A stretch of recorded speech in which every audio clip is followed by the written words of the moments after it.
miyembro ng KBP, Kapisanan ng mga Broadcaster ng Pilipinas. Ang susunod na dula ay may temang mapangahas at kontrobersyal. Ito ay maaaring nangyari na o nagaganap sa kasalukuyan. Anumang pagkakahawig sa mga pangalan o lugar na pinangyarihan ay hindi sinasadya at nagkataon lamang. Gunrunner versus Smuggler. Mula sa kanuna sa Pilipinas, DZRH. Ito po si Ray Sibayan. Tuloy-tuloy sa pagbabalita, tuloy-tuloy sa serbisyo. Sama-sama tayo, Pilipino! Ano ang katotohanan? Ano ang nakakubli sa bawat pangyayaring nababalot ng kontrobersya at kaiwagaan? Ano ang katotohanan? Sa bawat hinimay-himay na balita, lalabas ang buong pangyayari at hindi na mapipigilan. Ano ang katotohanan? Ano ang katotohanan? Nagbabalik ang inyong lingkod, RH11 Ray Sibayan sa kasaysayan. Gunrunner versus Smuggler. Dito lamang sa Ano ang katotohanan?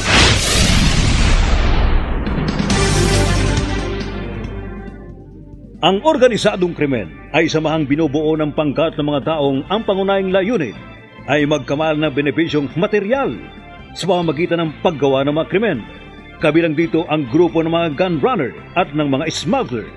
Ano kaya ang mangyayari kapag nagkaroon ng engkwentro ang mga organized crime group o kapag nagkasagupa ang grupo ng mga gunrunner at grupo ng mga smuggler?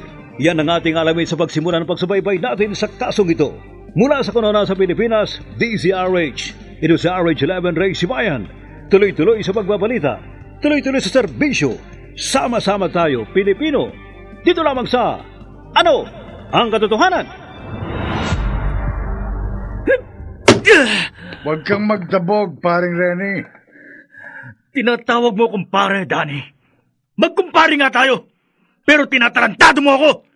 Huwag mong ihampas sa mesa ang kamay mo. Pasalamat ka at nakakapagtimpi pa ako. Narito kayo ng mga tauhan mo sa safe house ng aming grupo. Bakit hindi kami pupunta dito? Kinumpronta kita. Dahil ako ang nagturo sa'yo na magtatag ng pangkat ng mga gunrunner para maging bagsakan ng armas ng grupo namin mga smuggler. Pero anong ginawa mo? Tinarantado mo ako! Tinedor mo ako! Ako ang nagturo sa'yo sa paglipad, pero nang matuto kang ikampay ang iyong mga pakpak, nagsarili ka ng paglipad at tinubuhan ka pa ng sungay at sinuwag mo ako! Huwag mo kong sumbatan. Maliwanag ang usapan natin. Ang ating kondisyon. Ikaw ang magiging leader ng inyong grupo sa pagbebenta ng mga kontrabandong ini-import ko sa supplier natin ng armas. Malaki na ang kinita mo sa mga nakaraang transaksyon natin. Bakit dumirekta ka? At nakipagtransaksyon ka sa ibang arm dealer? Bakit? Oo! Dahil nalaman ko na masyadong mataas ang benta mo ng armas at bala sa aming grupo. Hindi gaya lang ipinaalam mo sa akin noong una na inakala kong parehas lang ang ating kinikita. Pero nadiskubre ko kung lamangan mo ko daang-daang libo. Ikaw ang tumatarantado sa akin, Renny. Ang traidor! Kaya dumirekta at nakipagtransaksyon ako sa ibang arm dealer. Ang sabihin mo, talagang may pagka-traidor ka, hayop ka! Huwag mo kong murahin! Hindi lang ikaw may baril! Oops! Renny! Huwag kang puputok. Madidisgrasya kayo ng mga tauhan mo. Pinaghandaan nyo kami? Nakikita mo, Renny? Nakatutok sa inyong grupo Lintek. ang sandata ng mga tauhan kung nasa likuran nyo. Kaya huwag kang makipagtutukan sa akin at lumayas kayo ng grupo nyo rito. Dahil kapag pumutok ka, wala sa inyong mga smuggler ang makalalabas ng buhay dito. Mauubos kayo!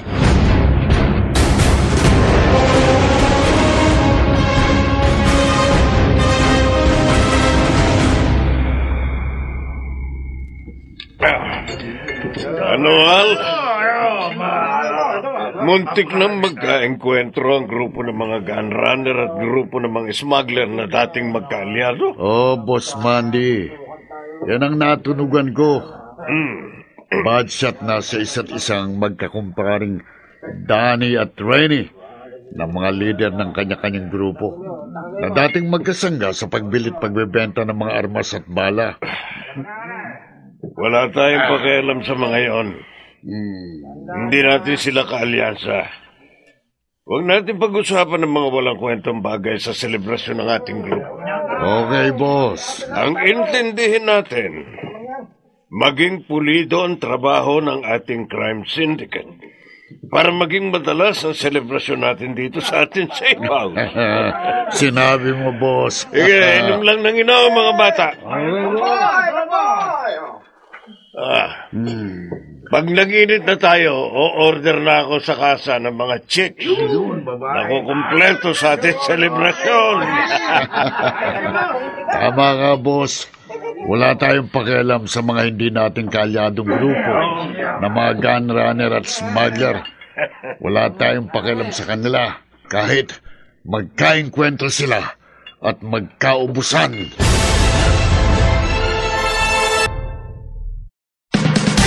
Nagbabalik ang inyong lingkod, RH11 Race Bayan sa kasaysayan. Gunrunner versus Smuggler. Dito lamang sa Ano ang Katotohanan?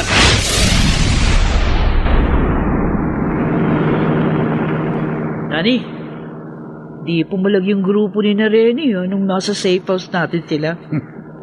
Dahil tagilid sila, Tibo. Pero pag alis niya ha, sama ng tingin sa'yo.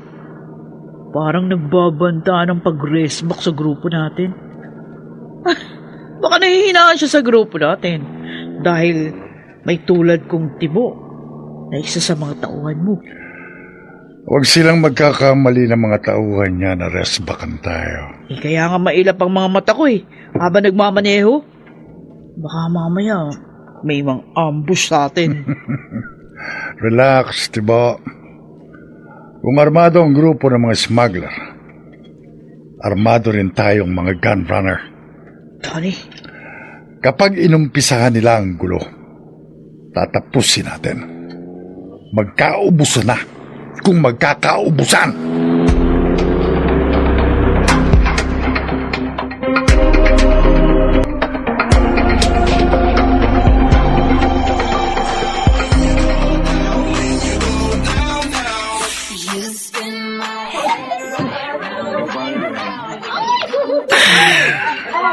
Sige! Inom na mga kasama. Mag-relax muna tayo dito sa beer house para lumamig ang ulo natin na pinag-init ng grupo ni Nadane. Ala palang utang na loob ang Danny na yun, Renny. Nang naturuan mo siyang kumita, abay hindi man kang seri. Palibasa, armado. May mga tauhan na susuwagin ka na. Pinadadama ko lang ang Danny na yon at ang mga tauhan niya. Pero hindi natin palalagpasin ang pag-traitor nila sa atin. Kapag nakatiyempo tayo, re-resbakan natin sila. Magkatudasan ako, magkakatudasan!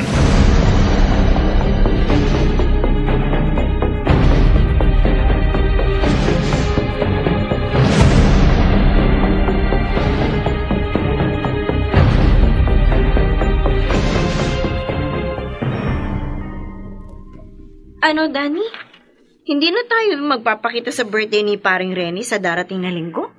Hindi na, Corina. Aba, mahigpit ang anyaya sa atin ng kumpare mong yun na. Nagkaroon kami ng hindi pagkakaintindihan sa negosyo namin.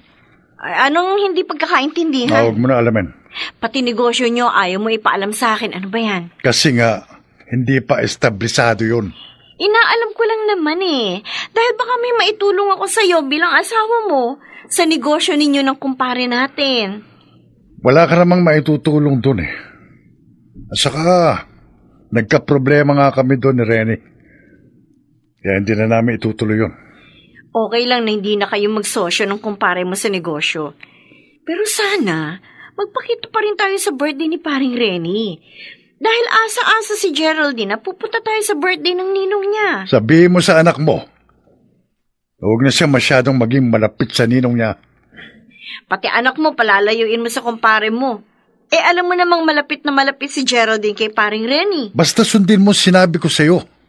Kung ayaw mong pati sa inyo ng anak mo, mabad trip ako. Hindi ba pwedeng magkasundo na kayo ng kumpare mo? Hindi na. Danny! Malabo nang magbalik ang dating magandang samahan namin. Nagbabalik ang inyong lingkod, RH11 Ray Sibayan sa kasaysayan. Gunrunner versus Smuggler. Dito lamang sa Ano ang Katotohanan?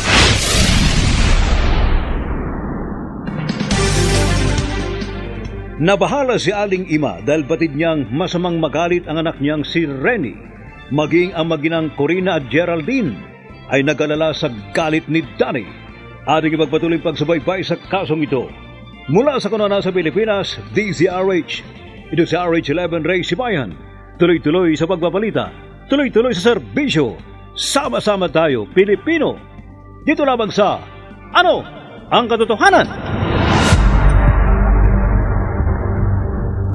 Mami, bakit po nagalit si Daddy kay Ninong Renny? Hindi ko alam, Geraldine. Mabait naman po ang ninong ko na yan Kaya nga nagtataka ako Tsaka hindi niya nalilimutan na magbigay ng gift sa akin kapag Christmas tsaka birthday ko.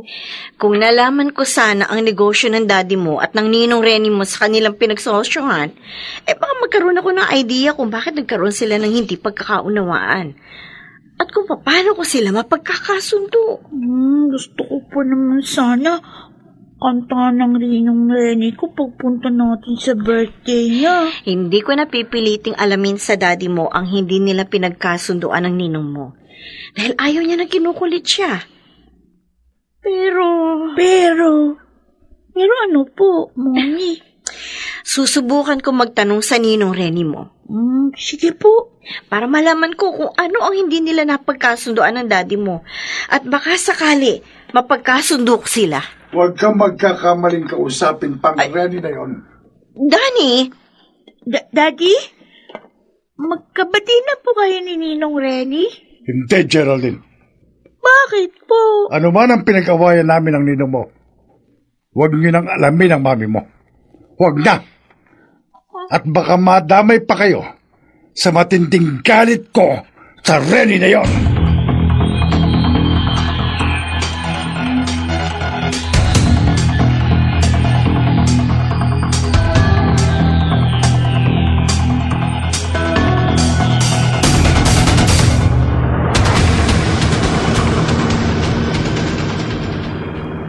Renny, hindi naman tayo nagmamadali sa lakad natin. Oo nga. Bakit halos paliparin mo na itong sasakyan?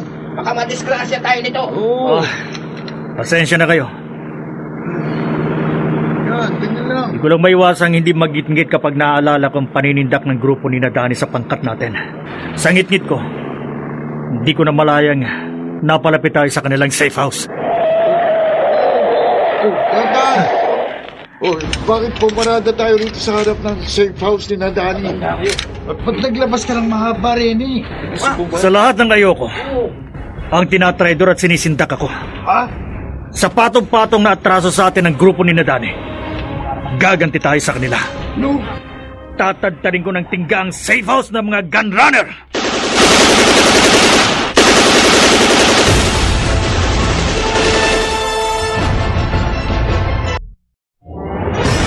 Saan hahantong ang pagbaril ni Renny sa pangkat ni Nadani? Mga nagsiganap, Bobby Cruz, Chiquit del Carmen Amor, Maynard Landicho Jr., Rosana Villegas, Lionel Benjamin, at Susan Robles. Special Sound Effects Jeremy Tiak. Technical Supervision Eric Lucero at Bong Muyar. Musical Scoring Buboy Salong. Production Assistant Anching Cruz. Ito'y mula sa panulat ni Orly Aquino at sa maaksyong direksyon ni Renato Phil Cruz. Ito po ang inyong kaibigan June Martin Legaspi, nagkaanyayang laging subaybayan ang bawat makatotohanang kasaysayan na nakapaloob sa ating dulang. Ano ang katotohanan?